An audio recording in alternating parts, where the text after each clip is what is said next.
Hey everyone, I'm the 13th Wolfman. Guess what?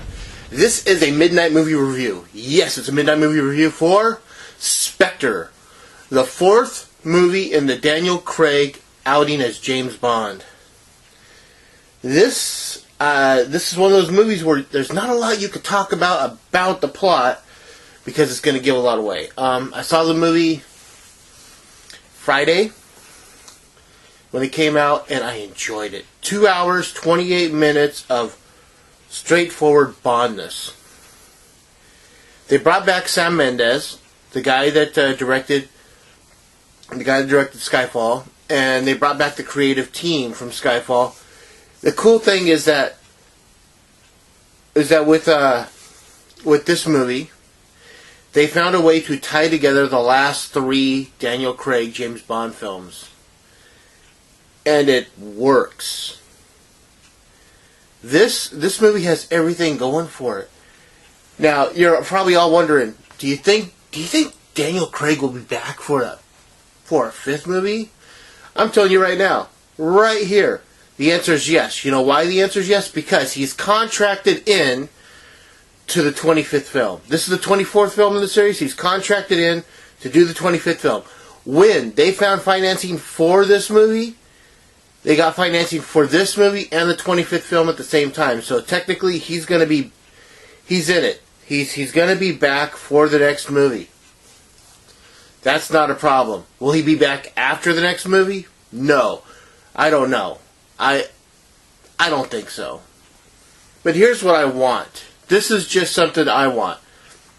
When it comes down to the Bond films, Roger Moore has the most appearances as James Bond with 7. Next to Sean Connery with 6 because you don't count Never Say Never Again. It's an unofficial James Bond film. After that, Daniel Craig and Pierce Brosnan, they both tie with 4 apiece. Timothy Dalton has 2. George Lazenby has 1. So with me so far? I want somebody to either match Sean Connery's appearances or match Roger Moore's appearances or beat Roger Moore's appearances. Now that's asking someone to do 8 films to beat him. And right now we're at 4 with Daniel Craig. We'll have 5 with Daniel Craig when Bond 25 comes out. Again, that's going to be a few years down the road. And they've only got 4 titles from short stories that they can still use. I mean, they could title it anything they want, but official titles with that were part of short stories that Ian Fleming wrote. Agent 007 in New York. Rizzo. I'm not RSICIO. You know. The lady takes a holiday, and there's the fourth one that I don't remember what. Screw it. But so yeah. So what can I say about this? This movie is action. It has a lot of really cool action, but they have a lot of drama in this movie, and it's really, really good. Oh man. They tie, like I said, they tie everything into the last 3 films. I mean, they throw it at you, and you realize that, oh wow, that happened back in Casino Royale, and oh wow, now they're talking about Quantum, and Skyfall. They even mention Skyfall by name.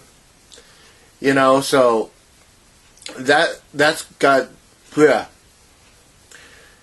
That movie has a lot going on for it. Then you have the car. Oh my God. A new Aston Martin for this movie. The DB10. The DB10 doesn't exist in reality. It exists in a Bond film. Aston Martin actually built 10 DB10s for this movie. They're not going to be released to the public or the civilian lifestyle anytime soon. They were made specifically for this movie to give Bond a new car, and it's got a really sleek look, and it looks nice. I mean, I've always loved the look of the DBs. I've always loved the grill on all the DBs. You know, the Aston Martins, starting with the DB5, the DBS, the Vantage, the DB7. You know, and they're all really, really nice cars. And they did it again.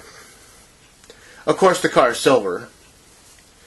They do show the DB5 that Daniel Craig drove in Skyfall, Casino Royale, you know. Everyone is back. We've got Ray Fiennes as M. We got Q, he's back. The Bond girls, Monica Bellucci, and I'm not even going to attempt the girl that plays the main Bond girl in this movie. It's Leah something. I have no idea how you pronounce her last name. And she is beautiful, and she belongs in that gallery with the rest of the beautiful Bond girls for the last 43 years. I don't know, 53 years. What am I saying? 53 years. You know. So, I mean, what do I give it? This movie was just off the charts. This was a 4 chainsaw out of 4 chainsaw movie. I loved it. There's nothing I can say that would talk this movie down. They could have a little more action. Didn't need it. I mean, this movie was 2 hours and 28 minutes long, and it just zipped right by. For those people wondering, no, there's not there's no mid-title credit, no end credit after the titles. I waited around to found out there wasn't. There's a thing at the very, very end that says James Bond will return. That's all it says, you know. So that's my review, my midnight movie review for. I know I didn't give any story because I can't. There is so much going on in this movie. They introduce a great villain in this movie. And again, Christoph Waltz plays the great villain. And I don't want to give anything away because it's one of those things where you go, oh, cool. They introduced, a really, really cool villain. That's all you can say without saying too much. So like I said, this is my midnight movie review. It's not really much of a review because I can't really talk about the movie without giving too much away. Just to let you know, it's a 4 chainsaw out of 4 movie. Tell me what you think. Did you see the movie? I know that DVD Movie Collector 1974 saw it. I watched his review. You go check that one out because he's more willing to talk a little bit more about the movie than I am. But with that, I'm the 13th Wolfman. Leave a comment below. And I'm on the prowl.